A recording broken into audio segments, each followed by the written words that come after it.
Good morning, everyone. Welcome back to my channel. I am your host, Francis, and today we are going to go through a C++ project on how to create a program that either can find the perimeter of a rectangle or a square or even a triangle. Now, to start with, you can, if you don't have the C++ compiler or the Visual Studio, you can just using your browser, you can open your browser so that we can find a C++ compiler that we can use to do our programming. You can search for C++ online compiler, then you enter, you select the first compiler, the online C++ compiler online editor. This is the frame where you will undertake your coding. Now, this is the C++ online compiler. Now we can start off by starting our code. Remember, this is an online compiler, so your code will not be saved, but you can save it using this button here, or Control S. Now we start with our coding. As you can see, do not remove anything that the C++ compiler comes out with. As you can see, it has the functions, its own functions. That is the int main. This is where all your codes should lie, and ensure that you don't code outside these braces, this first brace and this last brace. Ensure you start coding from this first brace you enter, so that you can start coding. As you can see, the compiler has this count hello world. This will be outputted when you run your program. This hello world will be outputted, but today we are going to start off with making our own program. Now our program will be to find the area and the perimeter of a rectangle. To start off, we can start by, you must be conversant with the syntax of C++, and ensure that you do not violate any of them.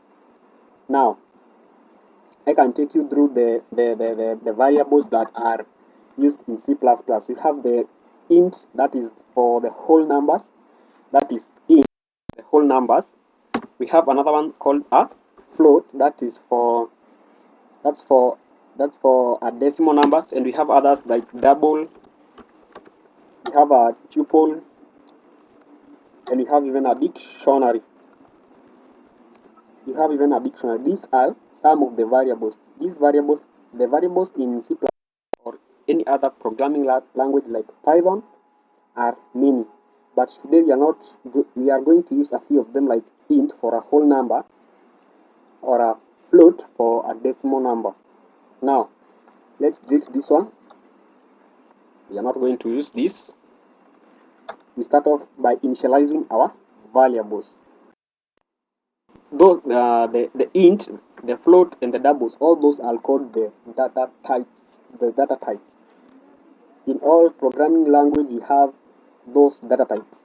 Like Python, we have the int, the float, the double, the tuple, the dictionary, and many more. Now, we can start off by initializing our, to find when we are the rectangle, the perimeter or the area of a rectangle.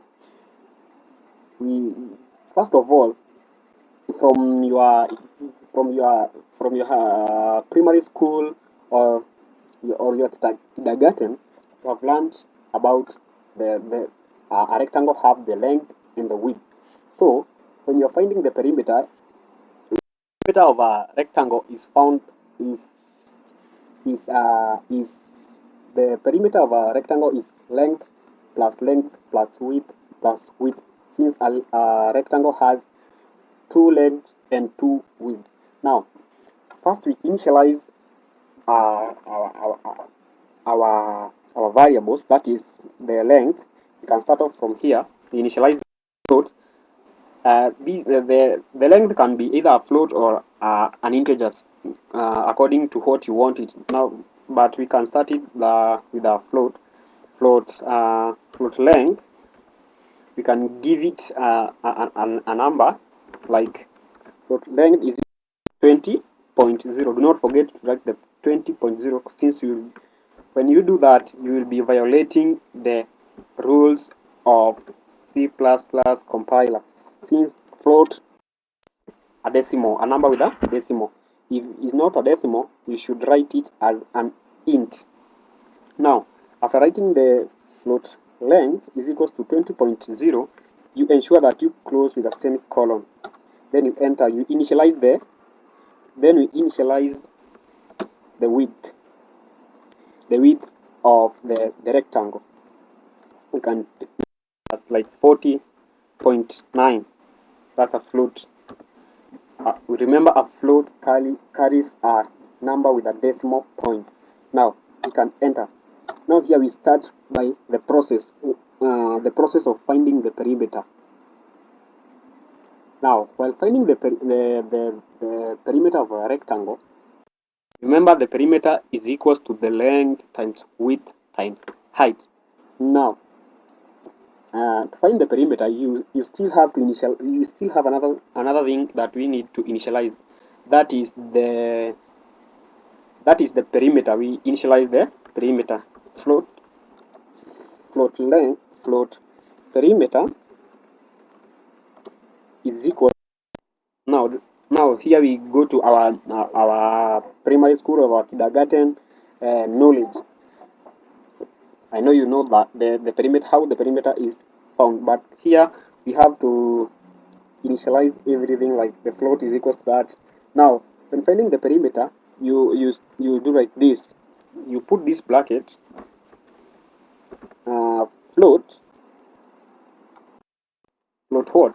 length. You can enter, it can autocomplete plus float. Remember to put the bracket. Do not forget to put this bracket. Float width plus plus float. Remember to put the brackets. Do not forget the brackets. Float another length. You can enter, it can autocomplete. Then plus another float with our width. Now, after writing all this is the formula to find the perimeter of a rectangle. Now, we still have another milestone to go. Now, at this point, we have the count. These are two less than signs. Then we have this world. We will change this one here from hello world to your perimeter. The perimeter is, put two other signs there. Your perimeter is, then you call out your perimeter. This perimeter, the compiler will check what you had initialized there on top before there. That is the perimeter here, so that it can output the perimeter which will be in this process. Now the perimeter the compiler will undertake this process, all this, the float length plus it will add all this. Now the length, the width will come from what you had initialized on top there in the variables. That is float length and float width. Now you can run your program to see what it will output. You can run on top here so that you can get your answer. Now my Nini has some errors. It tells me that there are some errors. Let us check the errors. Count for perimeter is dash. Oh, sorry. Do not forget. I can see where my error is. While doing this process, I didn't close with a semicolon. Ensure you close with a semicolon in all lines in all your lines in that code. Now we can run it again to see if the error will run away. Wow, wow, wow. Thank you. My program has run. Now, what is the C++ compiler has done my program of finding the perimeter of a rectangle, which has done 20 plus 40.9 plus 20.0 plus 20.0 plus 40.9 plus 40.9, and it has outputted my perimeter as 1.8. Wow, that's so nice. The same way we can find the area by initializing float area, which is equals to float length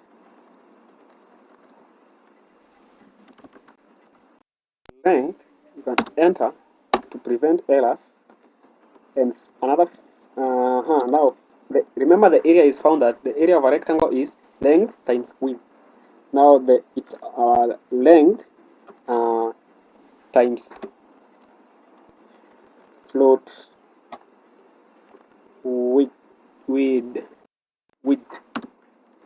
Do not forget to close with a semicolon. Then we run our program again. Wow. Since you can note that the program has not found the area, since we have not called our area down here. We can call our count.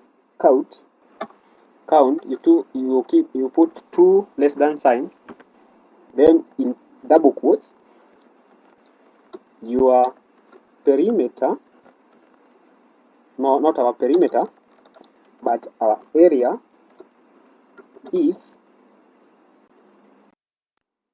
then you put some other two less than signs, then you call your area, which is just above here. The float area is equals to float length times float width, so that it can undertake that process of finding the area of the rectangle. We can run our compiler again. Now down there, as you can see, it is giving you this thing. It is giving you the perimeter is 121.8 and your area is 818. If you can take your calculator and do that mathematical calculation, you can come into a conclusion that the program is running quite well. Now, I will end my tutorial there, but I can take you through another program. Yes, I can take you through another program to find we can find the sum or the sum of two numbers, or the sum of two numbers, or the sort. We can delete this. That is for this is to find this. We have found the program of running the area in that, and so on and so on.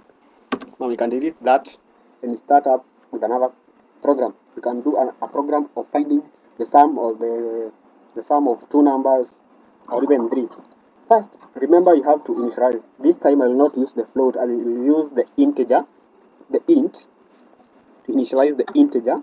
That is, you can call our int x.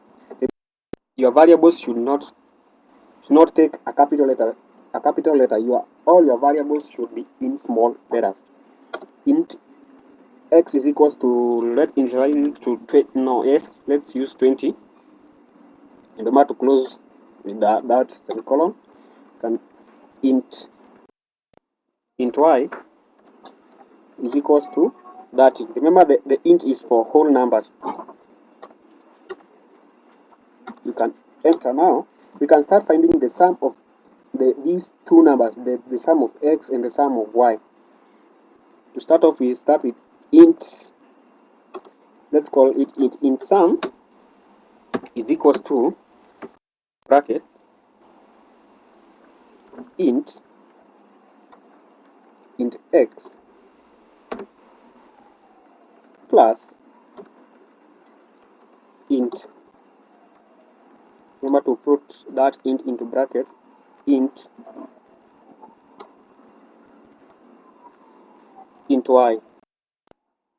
Now, sorry for that. Now we can call our count,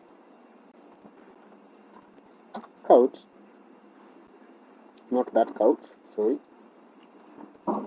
It's our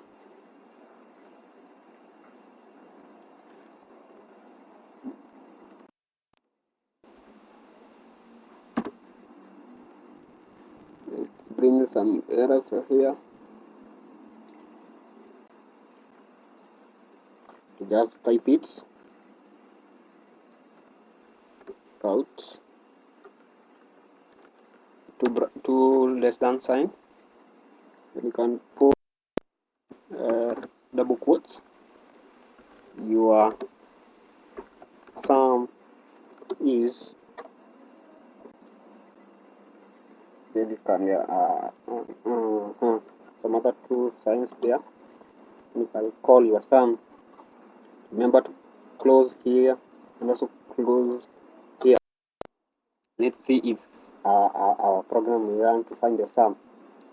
If it gives us an error, oh wow, it has just done us some great job.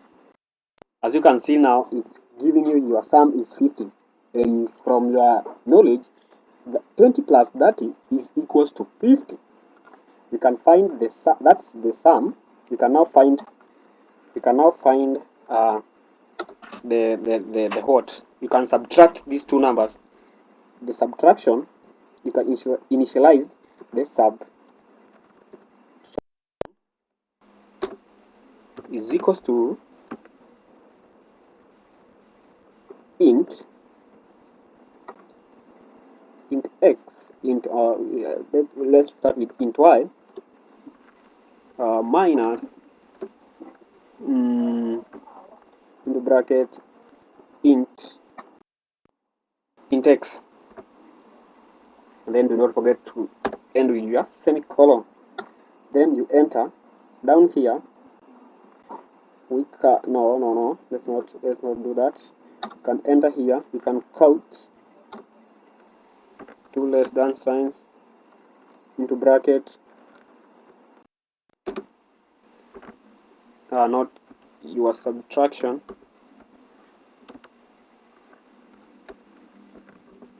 your subtraction is equal to, then you can call your subtraction down there by starting with the two less than sign, the subtraction. This subtraction, and remember that you do not have some spelling mistakes since the program will not run as expected. Then you can run our program down there, up on top there with that button. And you can see your sum is 50, your subtraction is equals to 10. From your knowledge that 30 plus minus 20 is 10. And we can now find the division of those two numbers. We can divide those two numbers. Let's initialize that one here on top here. That is int division. I don't know if my spelling is correct, but you guys can do some correction there. That's int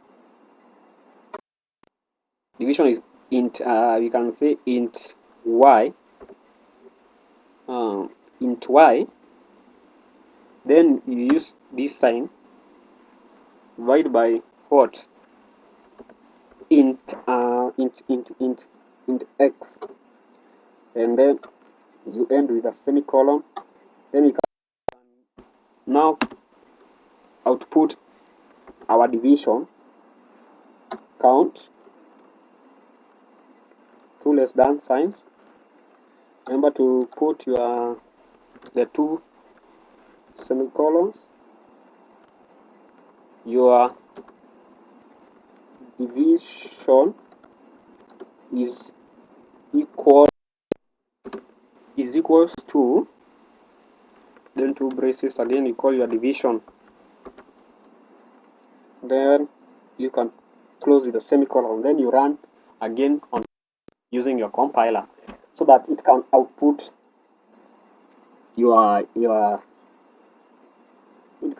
output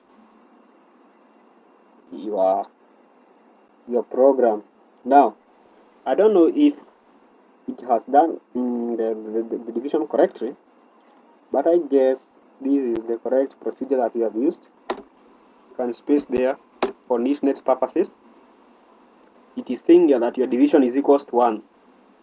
Let's see if that is correct. That is is y divided by, that is 30 divided by 20. That is about I think, yeah, it is correct, since we if we wanted our the answer to be, the answer has some few decimal points, but since we initialized all our values as integers, that's the reason why the division, the answer of the division is adding up to 1. But we can change all these floats to be, all these integers to be floats, so that, and then we change our, we can call them floats, so that we can get the correct answer. Float, okay, sorry, so that we get the correct answer for the division was with the int. The int only takes the whole numbers, but now we can change all these to be floats, and ensure you change it. You can call them floats, so that our division, the correct program of the division can output the correct answer, but not 1. I know but this answer was the answer was not that wrong. The problem is that we had initialized all our variables as integers, and an integer cannot take a number with a decimal point. I think that we have changed everything. Now we can run our program again and see if the answer, yes, this is the correct answer. Yeah, your sum is 50, your subtraction is 10, and we can run it again. Yeah, we can run it again, and your division is equals to 1.5. The reason as to why previously the division sign was giving us 1, it is because we had initialized all our variables as 1, and since we have changed all our variables, we can get the correct answer as 1.5. Now guys, thank you for your time, for listening to my tutorial.